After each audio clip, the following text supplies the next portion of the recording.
All right, so what's up? We've got another video, and as you can see, we have the March Madness bracket here. And today what we're going to be doing is giving some simple tips to help you get some bragging rights over your friends or maybe over your coworkers, as everyone is filling out their March Madness brackets right now. And we're all competing against our friends. So I'm going to give you just a few simple things that could maybe help you out, because it's that time of year where I'm sure many of you haven't watched a single college basketball game this year, and you're looking at this thing like, what do I do? And I'm going to try to help you the best I can.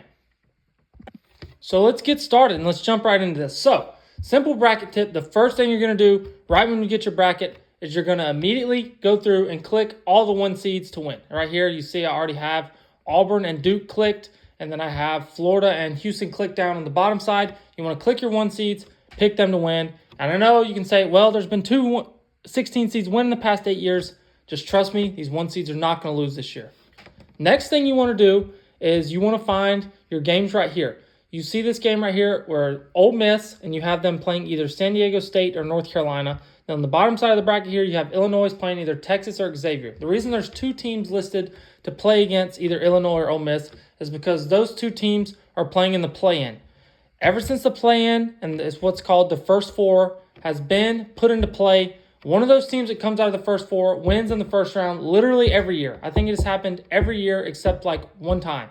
So what you want to do is you want to pick one of those teams to win. I am personally picking Ole Miss to lose versus North Carolina. But if you want to pick Texas or Xavier to beat Illinois, that's just as good of an option. I say flip a coin there. So you need to pick one of those 2 to win in the first round. It happens every single year. So the next thing you want to do is you want to hunt down a 12 seed. Right here, you see your 5 versus 12 matchups. You have Michigan and UC San Diego. You have Oregon and Liberty. Then down on the bottom side, you have Clemson versus McNeese, Memphis versus Colorado State. I personally, as you can see, I'm going with Liberty to beat Oregon. This year, the 12 seeds are really strong. I think you could go with 2 this year if you wanted, but you got to have at least 1. There's going to be a 12 always win. It's up to luck to maybe if you hit on it or not, because all these 12 seeds are very capable of winning. I personally like Liberty over Oregon. The hot pick is UC San Diego over Michigan, and also a lot of people are taking Colorado State over Memphis. I feel like a lot of times when a team is predicted to lose, an underdog is really starts to get picked a ton and starts to gain a lot of attention. That team normally loses. I don't have any stats or anything like that to back that up again. I'm not really using many stats or anything like this. I'm just telling you, when I'm filling out my bracket, watched a lot of basketball this year, this is what I'm going for. So that's kind of the reason I'm steering away from Colorado State and steering away from UC San Diego, if you want me to be honest. I don't really have any stats to back it up. That's just why I'm steering away from them, going with Liberty. So the next thing I want to talk about is your 8-9 matchups. These matchups, literally flip a coin. Just click whichever one you want. I personally, the only one I feel like pretty confident, I do like Gonzaga and UConn. If I were to tell you to pick someone in those games, I would tell you pick Gonzaga and UConn. But for the most part, with the 8-9 games, especially this Mississippi State Baylor game, Louisville Creighton game, I would say just flip a coin, pick whoever you want. That's going to give you, that's as good a shot as you have as if you sit down and try to pick who you think is going to win this game. So I'm just being honest. It's like 50-50 over however many years 8-9 games have existed. It's insane. All right, so now continuing on the trend of upsets. In the last few tournaments, there's always going to be like a 13, a 14, or a 15 seed win. And out of those 12 games of the 2 versus 15, the 3 versus 14, and the 4 versus 13, there's probably going to be 2 of those teams win at least. So what you got to do is I would say I'm steering away from the 15 seeds. If you have a 15 seed that you feel confident about, go ahead and pick them. But personally, I think it's safest, I'm going to pick a 14 seed. The 3 seed I think is most vulnerable. Sorry, I think Kentucky is most vulnerable again. As you see here, I'm picking Kentucky to lose in their first round. And then the 13 seed that I like the most is I'm going to scroll up here, and I like Akron to beat Arizona. So again, this is all the upsets I'm going with. I think this is a good strategy for not, like, you want to have upsets, but you don't want to get too crazy with it. Like, yeah, if you want to pick a 15 over a 2, yeah, it could happen. We see it happen all the time.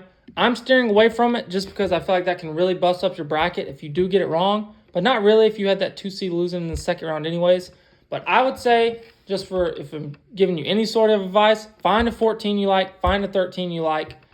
I like Troy over Kentucky. I think this could literally be a 5-12 matchup. Like, I think Troy is a really good team. I think Kentucky is a team that is very vulnerable, especially without their starting point guard. And then I think Akron is a great team, a lot of experience. Arizona is a team that can struggle to score the ball at times, so that's why I went with Akron. All right, so another tip to talk about is in your 7 versus 10 matchup. So right here we have Marquette, New Mexico, St. Mary's, Vandy, UCLA and Utah State, and Kansas and Arkansas. I know the 7's the higher seed. These games are still almost 50-50. So me personally, I'm rocking with New Mexico. I'm rocking with St. Mary's. I'm rocking with Utah State, and then I'm rocking with Kansas. So I have 2 10s winning their matchups over your 7s. It also wouldn't be a bad idea to pick 2 11s winning, but I really like the other 6 seeds. And also another thing is it's very rare that both of the play-in teams win. So if you've already picked Texas or Xavier, or you've already picked North Carolina or San Diego State to win, I wouldn't pick the other play-in team to win. All right, so now we get to our second round here. I know when you get to this second round, you're thinking, Jacob, I see a lot of double-digit seeds here. It's very tempting to write those off and be like, those teams have no chance. But I'm here to tell you there will be a double-digit seed make it to the Sweet 16. Or if you're not familiar with what the Sweet 16 is, the third round, which means you need to pick a 10-plus seed to win 2 games. I would even say picking 2 of them to do it is not a bad idea. So for me personally, let's just look through it here really fast. You don't have to overthink it. Bam, I've got 1. I have Liberty and Akron playing. So I'm going to pick Akron to beat Liberty. And then let's scroll through the bracket here. Hey, why not? I think New Mexico can beat Michigan State. Let's go with that. So now I have 2 double-digit seeds in the Sweet 16. That should be plenty. So another second round tip. It wouldn't be a bad idea to go ahead and say that one of the 1 seeds is going to lose. If you want to pick one of the 8 or 9s to take down the 1 in this round, it's not a bad idea. Again, if you have one you feel confident about, go for it. I'm personally picking all the 1s to get to the Sweet 16, but I think it's really rare that all the 1s and 2s advance to the Sweet 16. That's why I have Michigan State as the odd team out, going down in the round of 32.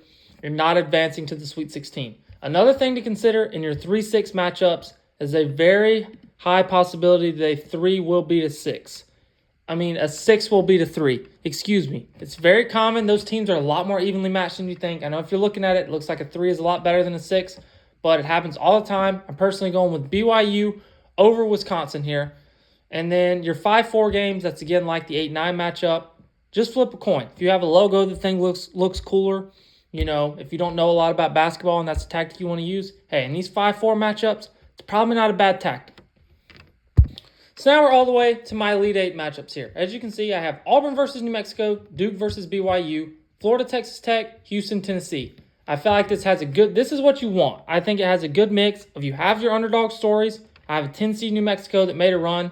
The high likelihood of that happening, hey, probably not good, but somebody's going to do it. Why not New Mexico? And then Duke, and then I've also got BYU as another type of a Cinderella story. And then I've also got my mix of my good matchups here. And then the last major tip that I'm going to give you is, so you see that I have all 4 of my 1 seeds left. I probably need to chip a couple of those off here. There will not be 4 1 seeds in the Final Four. I repeat, there will not be 4 1 seeds in the Final Four. I know it's really tempting, and a lot of times it happens on accident. You'll just be clicking through your bracket, and you get to the end, you're like, oh crap, I have 4 1 seeds. So I'm going to go ahead and pick, I'm going to pick Duke here. I'm going to pick, why not pick New Mexico to the Final Four, huh? Ride New Mexico and Donovan Dent to the Final Four. Then I'm going to go Florida. And then I'm going to go Tennessee.